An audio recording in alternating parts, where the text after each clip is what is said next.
नमस्कार फ्रेंड्स, मैं Poonam Singh. Welcome to my channel English result. तो फ्रेंड्स, आज मैं आप लोगों के लिए लेके आई हूँ एक छोटी सी पोएम जो देखने में तो बहुत छोटी लगती है, लेकिन ये एग्जाम पॉइंट ऑफ व्यू से बहुत ही इम्पोर्टेंट है, जिसका नाम है द रेनबो। इसका दूसरा जो टाइटल है उसका नाम है माई हार्ट लीव्स अस। इसको कंपोज किया है विलियम वर्ड्सवर्थ ने, जो कि क्या है, एक रोमांटिक एज के प्रोमिनेंट फिगर हैं। तो फ्रेंड्स, मैं बता दूं आपको कि विलियम वर्ड्सवर्थ ने इस पोएम को का कोई टाइटल नहीं दिया था। बाद में क्या है कि इसकी पहली लाइन को ही इसका टाइटल मान लिया गया और इसका जो पोएम है वो रेनबो के बारे में है, इसलिए इसका टाइटल रेनबो भी दे दिया गया। तो फ्रेंड्स, इसको पोएम को समझने से पहले क्या है कि इसके कुछ फैक्ट्स जान लेते हैं, जो एग्जाम पॉइंट ऑफ व्यू से बहुत ही इम्पॉर्टेंट है। तो फ्रेंड्स, ये पोएम है जो 1802 में लिखी गई है और 1807 में पब्लिश हुई है। किस में पब्लिश हुई है? एक कलेक्शन है ऑफ विलियम वर्ड्सवर्थ का, जिसका नाम है पोएम्स इन टू वॉल्यूम। उसमें ये पोएम प्रकाशित हुई, पब्लिश हुई कब? 1807 ईस्वी में ये प्रकाशित हुई। इट्स लास्ट 3 लाइन, इस पोएम की जो 3 लाइन है, लास्ट की 3 लाइन है, वो विलियम वर्ड्सवर्थ की एक पोएम है जिसका नाम है odd on intimations of immortality. उसका एपिग्राफ है। ये थी लास्ट की इस पोएम की 3 लाइन है, वो odd on intimations of immortality का एपिग्राफ है। तो फ्रेंड्स, लेट्स स्टार्ट। तो अब हम पोएम को समझने का प्रयास करते हैं। तो पोएट क्या कहता है? पोएट कहता है my heart leaves up when I behold A rainbow in the sky. तो बिहोल्ड का मीन्स क्या है? बिहोल्ड का अर्थ है देखना। और कैसे देखना? ऑब्जर्व, ध्यान से देखना, ऑब्जर्व करना, वही बिहोल्ड का अर्थ है। बिहोल्ड का मीन्स है कि ध्यान से ऑब्जर्व करना, देखना। ओके। तो पोएट क्या कहता है? पोएट कहता है कि जब मैं आसमान में रेनबो को देखता हूँ, जब मैं आसमान में रेनबो को देखता हूँ, तब मेरा हृदय माई हार्ट, मेरा हृदय क्या करने लगता है? लीव्स करने लगता है। लीव्स मीन्स उछलने लगता है। मेरा हृदय खुशी से धड़कने लगता है, आनंद से भर जाता है और उछलने लगता है। हाँ, कब उछलने लगता है? When I behold, जब मैं देखता हूँ, क्या देखता हूँ? ए रेनबो, जब मैं रेनबो को देखता हूँ इन द स्काई, आसमान में। जब मैं आसमान में रेनबो को देखता हूँ तो मेरा हृदय क्या है? आनंद से, खुशी से धड़कने लगता है, लीव करने लगता है, उछलने लगता है। आगे पोएट क्या कहता है? आगे पोएट कहता है कि So was it when my life began. So was it when my life began. आगे कहता है कि यह आनंद, ये खुशी जब मेरे जीवन की क्या हुआ था? जब मेरे जीवन की शुरुआत हुई थी, अर्थात जब मैं बच्चा था, तब ये खुशी, तब वही खुशी मिलती थी, तब वो खुशी मिलती थी। और वही खुशी क्या है कि सो इज इट नाउ, वही खुशी आज भी मिलती है। वो खुशी में कोई बदलाव नहीं आया है आज भी, बल्कि आज मैं क्या हो गया हूँ? आई एम ए मैन, जबकि मैं बड़ा हो गया हूँ। और वही खुशी मुझे आज भी मिलती है। मैं आज भी जब रेनबो को देखता हूँ तो मेरा हृदय क्या है? खुशी से झूमने लगता है, उछलने लगता है, आनंद से भर जाता है। आगे पोएट क्या कहता है? आगे पोएट कहता है कि so be it when I shall grow old. आगे पोएट कहता है कि जब मैं बूढ़ा हो जाऊं और मेरा आनंद जो रेनबो को देखकर मिलता है, जो रेनबो को देखकर जो खुशी मुझे मिलती है, जो मेरा मन हृदय खुशी से झूमने लगता है, वही आनंद जब मैं बूढ़ा हो जाऊं तब भी ऐसा ही बना रहे, तभी क्या हो कि ऐसा ही बना रहे, भले ही अगर इसमें कोई कमी होती है, अगर ऐसा नहीं होता है तो मैं क्या करूं, और लेट मी डाई, तो मैं मरना ज़्यादा बेटर समझता हूँ।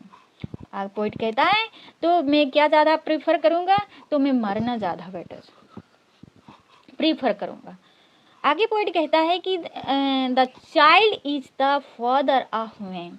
ये दुनिया की सबसे फेमस लाइन है कि child is the father of man. तो यह लाइन क्या है, ये लाइन पैराडॉक्सिकल लाइन है, ये फिगर ऑफ स्पीच होता है पैराडॉक्स। तो इस लाइन में फिगर ऑफ स्पीच क्या है, पैराडॉक्स है।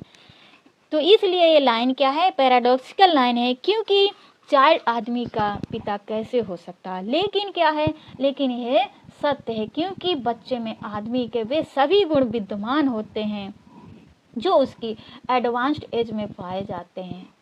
चाइल्ड और मैन एक व्यक्ति के जीवन की दो अलग अवस्थाएं हैं। बचपन में व्यक्ति की आत्मा का बीज पड़ता है और बच्चे की आत्मा खुली, भोली भाली और ग्रहणशील होती है।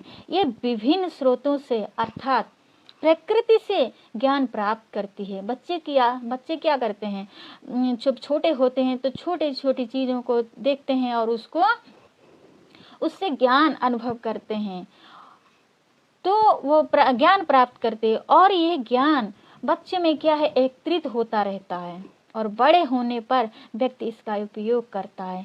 इसलिए जब व्यक्ति उपयोग करता है तो वो अपने बचपन के अनुभवों के द्वारा ही अपने ज्ञान का यूज करता है जब वो बड़ा होता है। तो इसलिए हम कह सकते हैं कि चाइल्ड इज द, हम क्या कह सकते हैं, हम कह सकते हैं कि child is father of the man, father of the. अगर हम और अच्छी तरीके से समझे तो हम कह सकते हैं कि जब सुबह होने पर दिन आता है, अगर सुबह हुई है तो ये निश्चित है कि दिन आएगा ही आएगा। ठीक वैसे ही बचपन के बाद मैनहुड, ठीक वैसे ही बचपन के बाद क्या है, मैनहुड,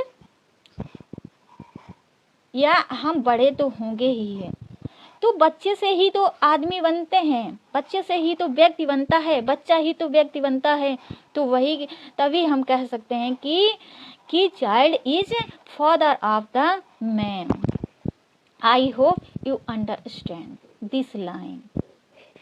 आगे पोइट क्या कहता है, पोइट कहता है कि and I could wish my days to be bound each to each by natural fight.